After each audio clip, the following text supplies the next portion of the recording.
Right now, at this very moment, decisions are being shaped that most of the world won't understand until it's too late. While headlines chase noise and markets react to fragments, something far more serious is happening behind closed doors.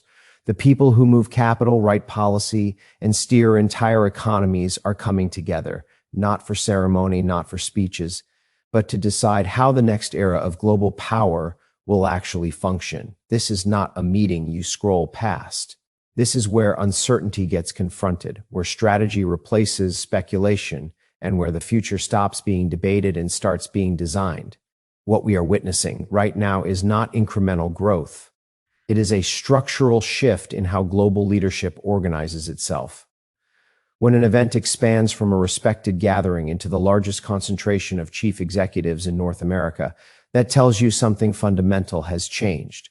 Scale, in this context, is not about optics. It is about influence, gravity, and consequence.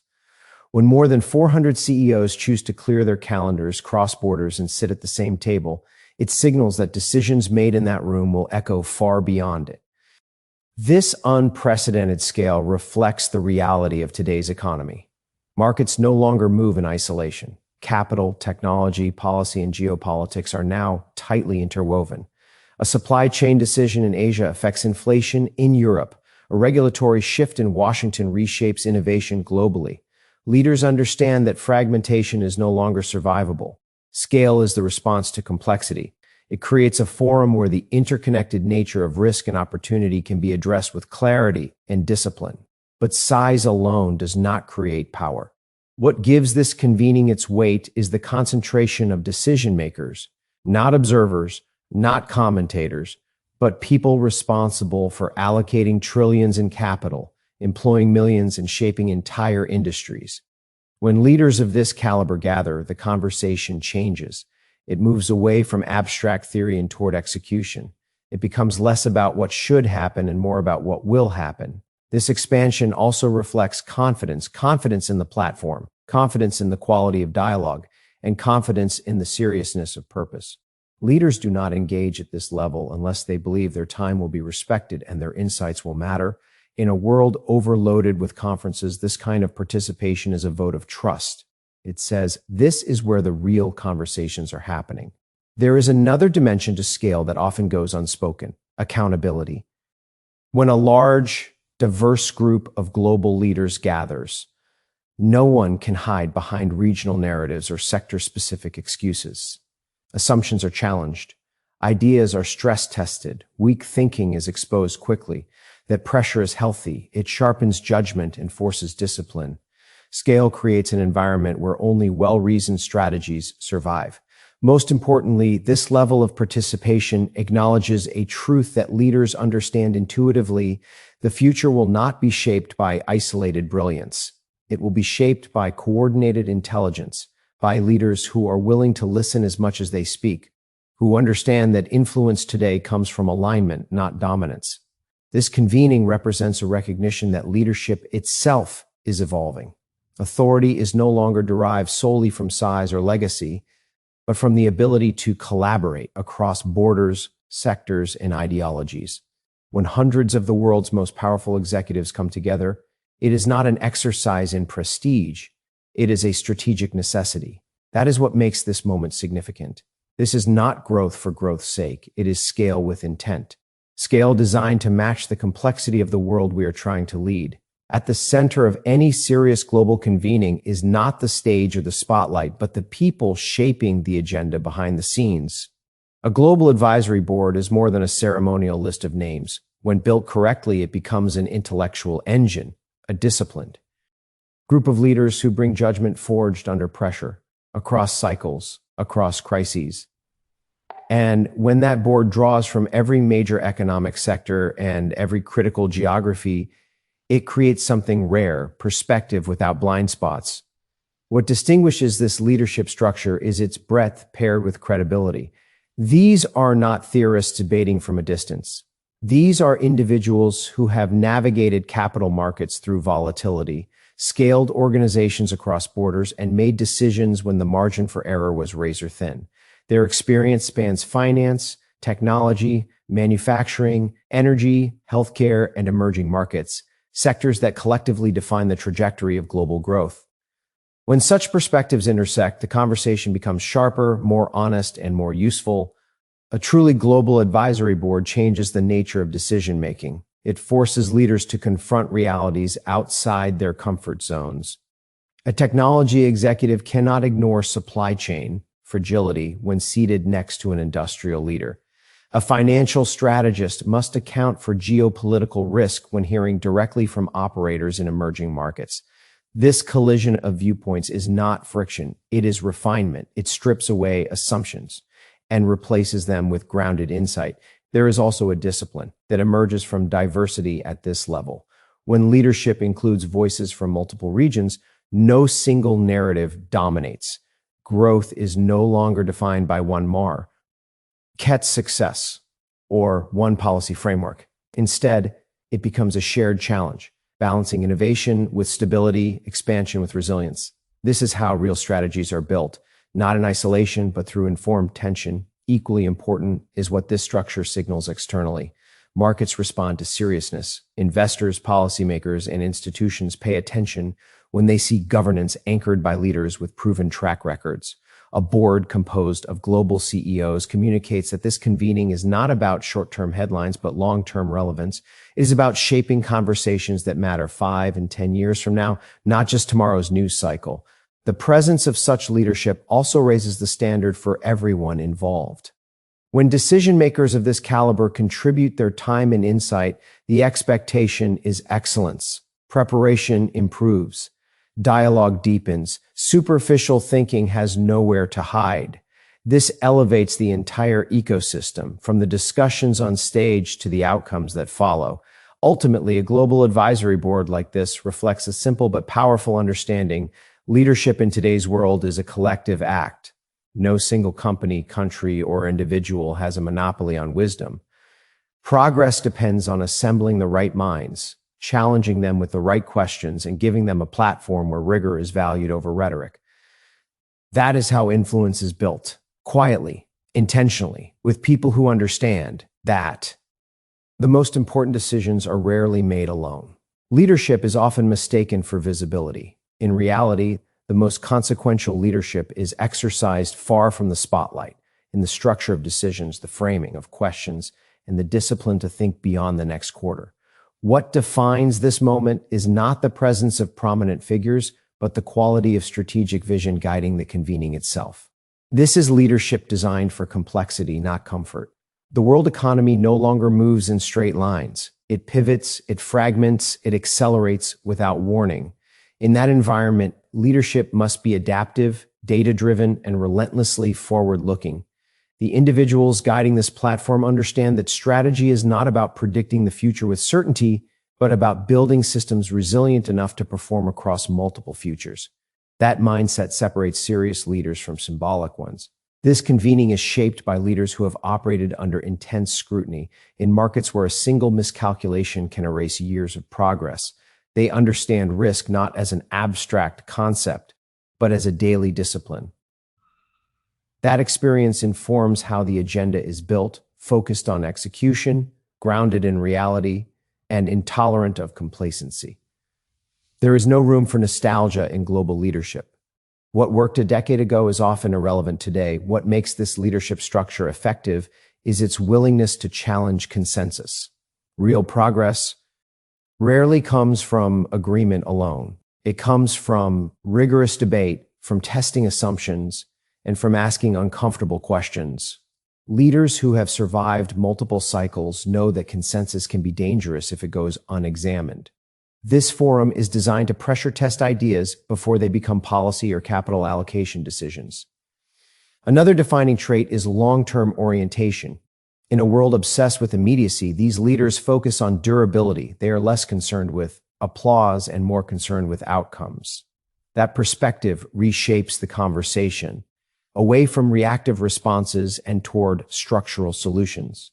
Whether the issue is technological disruption, demographic change, or geopolitical realignment, the emphasis is on frameworks that can withstand volatility. There is also a clear understanding that leadership today requires cross-disciplinary fluency. Economic outcomes are no longer driven solely by markets. They are shaped by regulation, innovation, energy systems, and global politics. Leaders guiding this convening recognize that no strategy is complete unless it accounts for these interdependencies. That awareness is built into the design of the discussions themselves. Ultimately, this is leadership with intent, not performative, not symbolic, but operational. It is about creating a space where serious people can think seriously about hard problems, where ideas are refined through challenge and decisions are informed by experience rather than ideology. In moments of global uncertainty, the quality of leadership matters more than ever. This convening reflects a belief that clarity, discipline, and strategic vision are not optional. They are the price of relevance in a world that does not slow down for anyone. Global economic dialogue only matters when it connects power with responsibility. A convening becomes meaningful when it places decision-makers in direct proximity to the consequences of their decisions. That is what elevates this gathering beyond discussion and into relevance. By bringing together corporate leadership and policymakers in the same room, the conversation shifts from theory to accountability. Policy does not operate in a vacuum, and neither does capital. When regulations are designed without understanding market dynamics, they distort incentives. When capital is deployed without understanding policy direction, it creates instability. The strength of this convening lies in its ability to collapse that distance. Leaders who allocate capital sit alongside those who write the rules. That interaction does not dilute authority, it strengthens it. This forum recognizes a reality many prefer to ignore. The most pressing challenges facing the global economy are systemic. Inflation, energy transition, technological disruption, supply chain resilience, and geopolitical fragmentation cannot be solved by any single institution. They require alignment across sectors and borders. That alignment begins with honest dialogue among people empowered to act. What distinguishes this platform is its insistence on realism. There is no appetite for ideological comfort. Policymakers are challenged to explain trade-offs. Corporate leaders are pressed to articulate how growth strategies intersect with social stability and national priorities. These are not comfortable conversations, but they are necessary ones. Serious progress has always demanded discomfort. There is also a strategic value in location. Convening in a policy capital underscores the intent of the dialogue. It signals that outcomes matter, that conversations are not merely exploratory, but directional. When global leaders gather in such an environment, they are implicitly acknowledging that economic leadership and public governance are inseparable in a connected world. Equally important is the timing. The global economy is navigating a period of recalibration. Old assumptions about globalization, labor, and technology are being re-examined. In moments like this, delay is costly. Waiting for clarity is no longer a viable strategy. Leaders must act while uncertainty persists. Forums that enable rapid exchange between policymakers and executives accelerate that process. This kind of engagement also builds mutual respect. Policymakers gain a clearer view of operational realities. Executives develop a deeper understanding of political constraints. That mutual awareness reduces friction and improves outcomes over time. It does not eliminate disagreement, but it grounds it in facts rather than caricature. Ultimately, this convening reflects a mature view of leadership. It accepts that influence carries obligation, that scale demands stewardship, and that progress is not achieved through isolation, but through coordination among those willing to shoulder responsibility. When leaders choose to engage at this level, they are signaling something important, that the future of the global economy is not something to comment on from the sidelines, but something to actively shape. What gives this convening its lasting relevance is not spectacle, but structure. At its core, this platform is built on a disciplined idea that serious journalism can be an engine for better leadership. When conversations are informed by rigorous reporting, independent analysis, and global context, the quality of decision-making improves. Facts anchor the dialogue, narratives are tested, not assumed, and clarity replaces noise. In an age where information is abundant but insight is scarce, this approach matters. Too many forums mistake volume for value. They amplify opinion without verification and momentum without direction. This convening rejects that model. It is designed to slow the conversation down just enough to ensure that what is being discussed is accurate, relevant, and consequential. That restraint is not weakness, it is strength. Journalism-driven leadership forums create a different kind of pressure. Participants know their assumptions may be challenged not by rivals, but by facts. That changes behavior. It rewards preparation. It punishes superficial thinking. Leaders accustomed to controlling the message are forced to engage with reality as it is, not as they would prefer it to be. This is where real insight emerges. There is also an important feedback loop at work. As leaders share perspectives, journalists contextualize them, compare them, and connect them to broader global trends. That synthesis benefits everyone in the room. It sharpens understanding and exposes patterns that individual organizations might miss. The result is a conversation that is both informed and forward-looking. This model also expands impact beyond the room itself. Insights generated through disciplined dialogue do not disappear when the event ends. They are translated into reporting that reaches markets, institutions, and policymakers worldwide. That dissemination matters. It ensures that leadership conversations influence broader thinking rather than remaining closed exchanges among elites. Another critical element is credibility. Journalism confers trust when it is done well. Participants engage more openly when they believe the platform is committed to fairness, rigor, and independence. That trust is fragile and must be earned continuously. This convening understands that credibility is not a marketing asset. It is an operational requirement. The integration of journalism and leadership so reinforces accountability. Ideas expressed publicly in a context grounded in facts carry weight. Leaders know their words may shape expectations and inform decisions beyond their immediate control. That awareness elevates the seriousness of the dialogue. Ultimately, this approach reflects a belief that better information leads to better outcomes. That leadership is not just about conviction, but about comprehension. And that in a world moving at unprecedented speed, the ability to pause, analyze, and think clearly is a competitive advantage. This is why the platform matters. It is not chasing attention. It is building understanding. And in an uncertain global economy, understanding is the most valuable currency of all.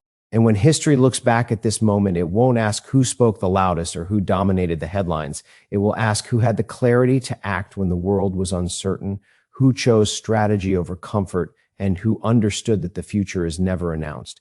It is built. What happens from here will not ripple quietly. It will reshape markets, redefine leadership, and redraw the lines of global influence. The question is no longer what the future holds. The question is who is ready to lead it.